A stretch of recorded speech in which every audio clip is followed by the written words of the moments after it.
So now I'm going to teach you a little bit about gathering. So gathering is another beautiful way to contour around the body. It can add volume to a piece and also looks rather pretty. So I'm going to teach you how to do that. So gathering is the art of taking a piece of material and drawing it together to fit into a smaller piece of material. And normally, if you wanted a standard gather or a slight gather, you would use double the amount of fabric than the piece it's being gathered to. If you wanted a slightly fuller one, you would use triple the amount. So you will use a lot of fabric when gathering. Gathering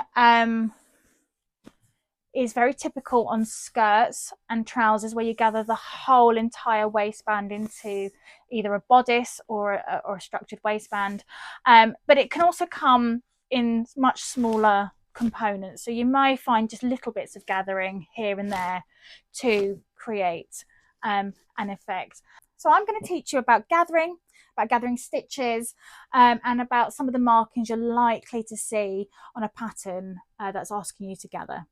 So you've probably heard me say this a lot. We're going to be using a gathering stitch. So a gathering stitch, a basting stitch, and a stay stitch. They're all exactly the same settings on your machine. It's the longest running stitch that you've got. As I've said again before, it's just the output that is ever so slightly different. So with a gathering stitch, what we're doing is we're gathering typically on a single layer of fabric. And what we do to start off the stitching is a couple of reverse stitches forwards and backwards, and then we run that stitch all the way to the end and leave a tail thread. And then you tend to do it twice, sort of two parallel lines. And then what you do is you use one of the threads just to draw the fabric in, a bit like a net curtain, and that's how you gather. So that's why it's called a gathering stitch. But it is interchangeable with basting and stay stitching terminology as well.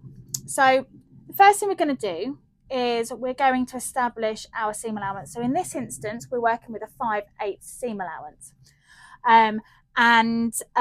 What I'm going to do is I'm going to run two gathering stitches, one inside the seam allowance at about 1 centimetre and one outside the seam allowance at about 2 centimetres, because I want the main stitching line to be straddled by the gathering stitches, and I'll explain why as we go along. So we're going to run these gathering stitches.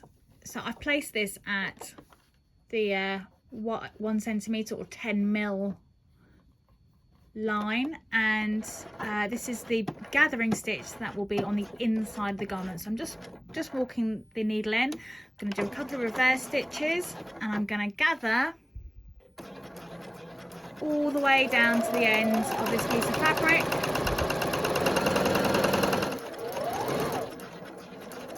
And go to the end, and then I'm going to lift my needle, and I'm not going to reverse stitch. I'm just going to run off the tail threads.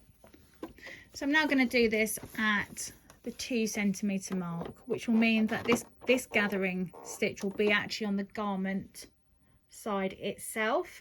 And I guess the only thing that I would say at this point is that you have to be really sure that you're using a suitable fabric in order to gather on the garment side. So if you're using a satin or a fabric like a velvet that is likely to hold the needle holes in it, it wouldn't be a suitable thing to do. But as cotton, you can steam the holes away. This is a really nice way of doing a gathering stitch. So as I did before, I'm going to do 2 stitches forward and a couple back just to secure it, and then I'm going to run the gathering stitch all the way down.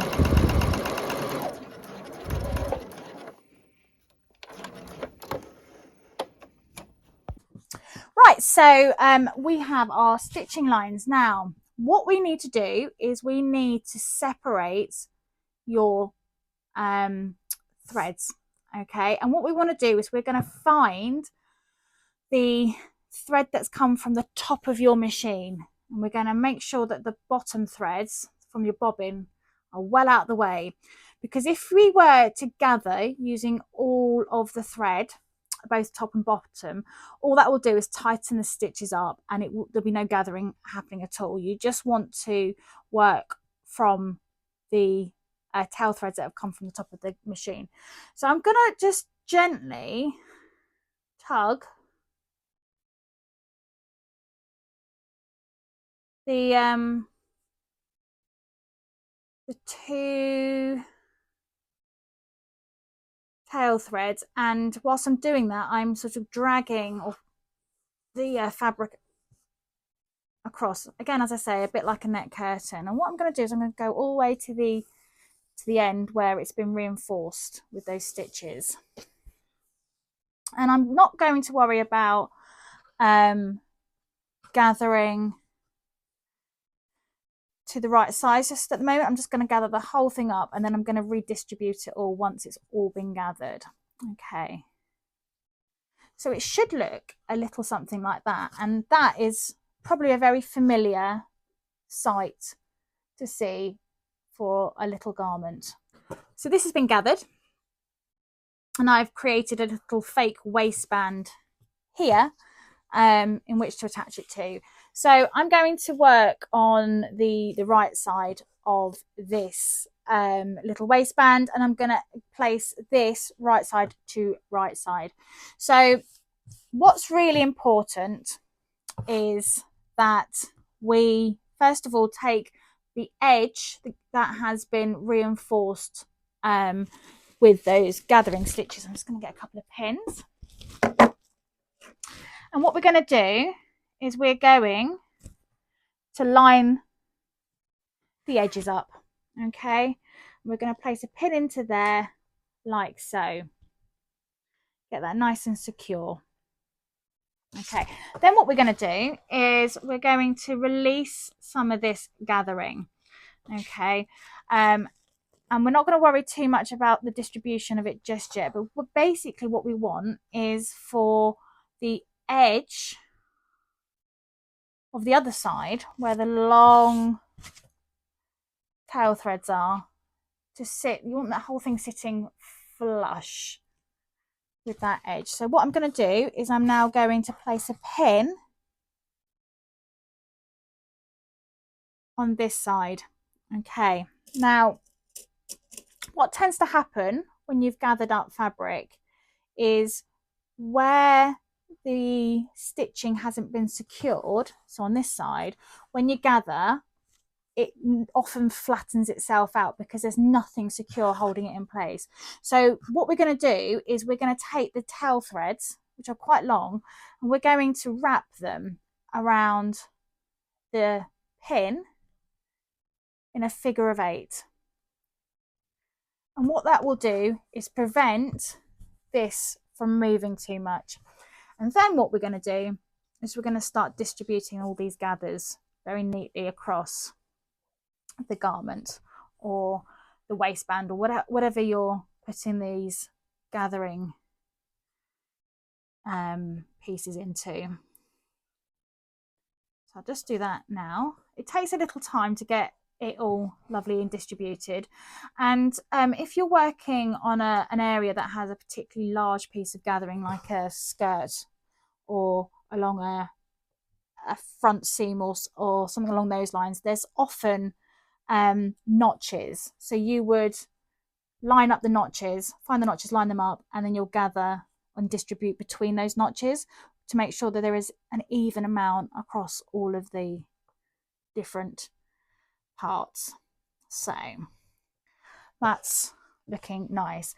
So what I'm going to do once I've distributed is I'm going to sort of pin incrementally. Now, if I was doing something really precious that I wanted it to be perfect, then I might consider even hand sewing these gathers in to the waistband. However, I'm just going to stitch this in using the sewing machine on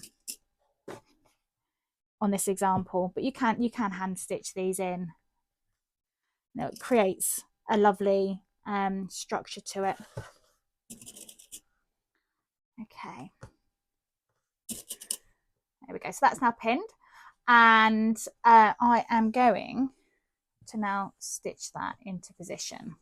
Right, so I've dropped my stitch length back down to a normal stitch length. I'm going to start by placing this in the machine at your 5/8 or 1.5 cm, and you'll see that that is straddling. Well, the normal stitch line will be straddled with those gathering ones. Now,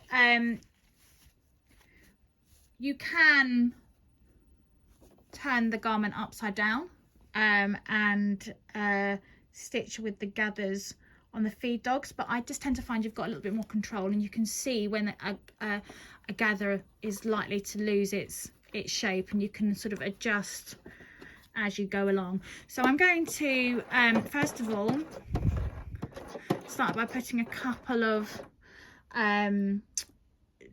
stitches forwards, and then I'm going to go and do that reverse stitch to make sure everything is securely in place.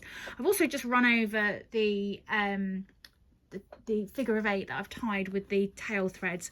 We're not going to worry about that, that's all going to get cut away at some point. So I'm just going to now gently start stitching this.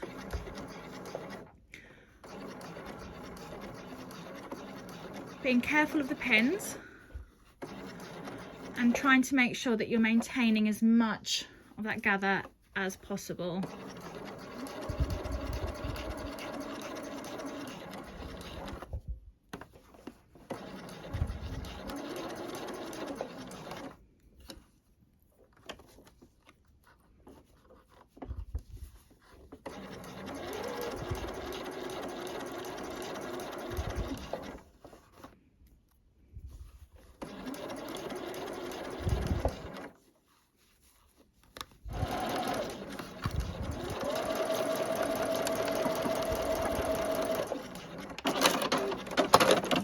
Okay, and that's now all been stitched in and is nice and secure. Right, so this has all been gathered in, and what I'm going to do now is just remove the gathering stitch that's on the right side of the garment, or which is visible on the right side of the garment. And the reason why I've chosen to run a basting stitch or a gathering stitch on both the inside of the seam allowance on the outside is to help with the integrity of the gathering stitches and the gathers themselves. So quite often, if you only had a gathering stitch on the inside of your seam allowance, when you come to sew it, it will push all those gathers down and they look more like little pleats opposed to gathers. So having a gathering stitch here really assists with that. So I'm now going to take that out because no one wants to see this gathering stitch. So it's a little bit tough, but it will come out. And then what I'll do is finish off this off, and I'll show you kind of the finished result.